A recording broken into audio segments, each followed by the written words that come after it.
নোব এডিশনের নতুন আপডেট চলে এসেছে রেডমি নোট 7 ডিভাইসের জন্য। আজকে আমি এই ভিডিওতে এই রোমের কী কী ফিচার্স আছে, এটার পারফরমেন্স কেমন হবে, এই সব কিছু নিয়ে আমি এই ভিডিওতে বলবো। আর ভিডিওটিতে লাইক করে দিও। আর তোমরা যদি note 7 custom ROM related video দেখতে চাও তবে এই চ্যানেলটিকে অবশ্যই সাবস্ক্রাইব করে রেখে দিও। সবার প্রথমে আমরা সিস্টেম সেটিংটি দেখে নিব। তো সিস্টেম সেটিংয়ে গেলে তোমরা দেখতে পাবে সেটিং অপশানটা পুরো MIUI এর মতোই আছে।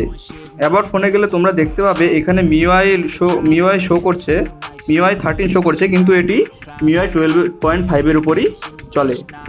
আর তোমরা এখানে ডিভাইসের সব ইনফরমেশন দেখতে পাবে। আর অ্যান্ড্রয়েড ভার্সনের কথা বলতে গেলে এই রোম এখন অ্যান্ড্রয়েড 11 উপর বেস করে রান করছে। তারপর সিম কার্ডের মোবাইল নেটওয়ার্ক অপশানে তোমরা MIUI এর মতোই সব কিছু সেটিং দেখতে পাবে। এটি একটি MIUI রোম হয়, সব সেটিং এখানে MIUI এর মতনই দেখতে পাবে। তারপর নেক্সট তোমরা এখানে একটি নতুন ফিচার দেখতে পাবে, always on display and screen lock. হ্যাঁ, এই ফোনে তোমরা AOD দেখতে পাবে, তা আবার ফুললি ওয়ার্কেবল।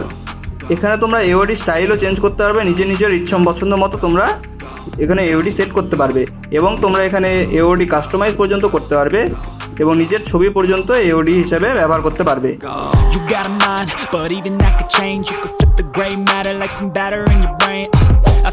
এছাড়াও তোমরা এখানে নোটিফিকেশন ইফেক্ট দেখতে পাবে।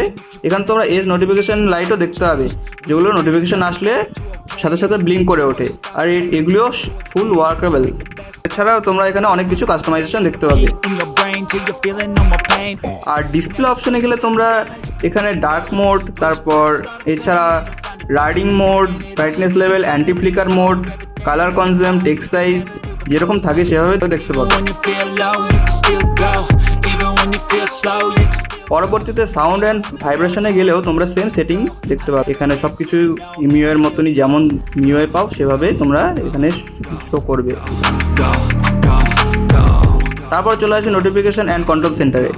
এখানে তোমরা প্রথমে অ্যাপ নোটিফিকেশন দেখতে পাবে, তারপর নোটিফিকেশন সেট, তারপর নোটিফিকেশন ইফেক্ট, তোমরা এজ লাইট সেটিং করতে পারবে এখান থেকে। তারপর দেখতে পাবে তোমরা কন্ট্রোল সেন্টার স্টাইল, তোমরা old control centre, new control centre চাও, সব কিছু এখান থেকে তোমরা সেটিং করতে পারবে। এছাড়াও এখানে স্ট্যাটাস বার অপশন দেখতে পাবে। স্ট্যাটাস বারে তোমরা কি শো করতে চাও না করতে চাও সব কিছু এখানে সেম দেখতে পাবে। পরবর্তীতে হোম স্ক্রিনে গেলে তোমরা এখানে ডিফল্ট লঞ্চার সেটিং দেখতে পাবে এখানে। তারপর সিস্টেম নেভিগেশন কীভাবে তোমরা ফুল স্ক্রিন মোড ইউজ করতে চাও না সিস্টেম নেভিগেশন বাটন ইউজ করতে চাও সেগুলো তোমরা এখানে সেটিং করতে পারবে।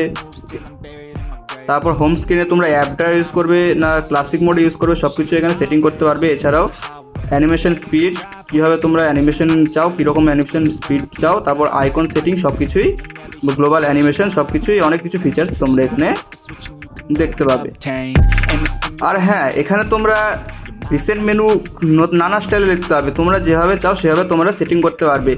হরিজন্টাল স্টাইলে গেলে অ্যানিমেশন স্টাইল তোমরা এখানে iOS setting, cubic setting, default setting দেখতে পাবে। iOS করলে তোমরা তোমাদের রিসেন্ট বার এরকমভাবে শো করবে, খুব সুন্দর লাগে এটিকে। iOS এর স্টাইলে তোমরা তোমাদের রিসেন্ট বারটা ওপেন হবে। নেক্সট ওয়ালপেপার থিমস যা ছিল সব সেরকমই আছে। পাসওয়ার্ড অ্যান্ড সিকিউরিটি ম্যানেজার তোমরা যেভাবে MIUI পেতে সেভাবেই পাবে। স্পেশাল ফিচার্সে গেলে তোমরা game turbo, video toolbox, floating Windows এসব সব কিছুই ফিচার্স দেখতে পাবে। আর এই রুমে ব্যাটারি পারফরমেন্সের কথা বলতে গেলে এখানে তোমরা ব্যাটারি পারফরমেন্স দেখতেই পাচ্ছ। আমি চার্জ করার পর আমি কিছুক্ষণ আগে এটিকে চার্জ করেছিলাম, তারপর তোমরা দেখতে পাচ্ছ কিছুক্ষণ চালানোর পর এখানে ব্যাটারি ড্রপ ঘটছে, অনেক ব্যাটারি ড্রেনও হচ্ছে এখানে সাধারণত। আর তোমরা যদি AOD ফিচার্সটা যদি অন করে রাখো তাহলে তোমাদের ব্যাটারি ড্রেন খুব বেশি হবে। এই জন্য তোমরা যদি চাও এটাকে অফ করে রাখতে পারো বা অন করে রাখতে পারো। এবার বলবো এই রোমের পারফরমেন্সের ব্যাপারে।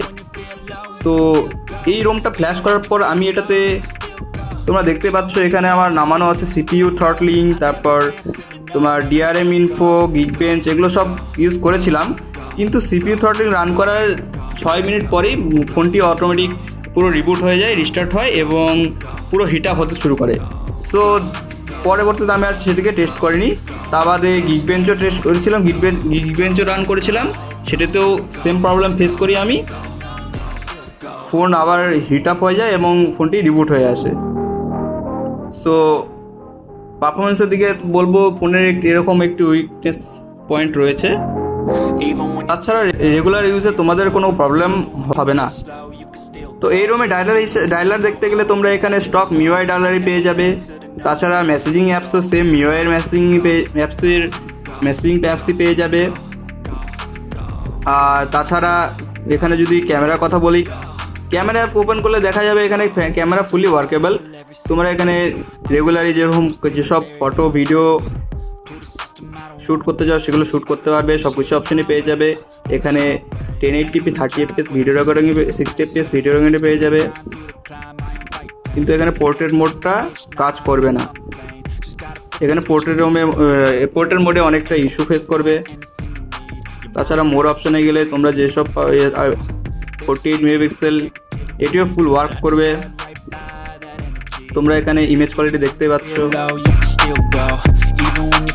আর এই রুমে তোমরা আনইউজেবল অ্যাপস দেখতে পাবে না, একদম ব্লটার ফ্রি দেখতে পাবে। আর এই রুমটা আমি কদিন ধরে বেশ ইউজ করছি, বেশ স্মুথ রান করছে, সেরকম কোনো মেজর প্রবলেম নেই। ডে টু ডে নর্মাল ইউজে খুব সুন্দর পারফরমেন্স তোমরা পেয়ে যাবে। এই ছিল নোব এডিশন রোমের আপডেটের ফুল রিভিউ। ভিডিওটা যদি ভালো লেগে থাকে তাহলে চ্যানেলটাকে অবশ্যই সাবস্ক্রাইব করে দিও, ভিডিওটাকে লাইক করে দিও। তো দেখা হচ্ছে পরের ভিডিওতে, ভালো থেকো।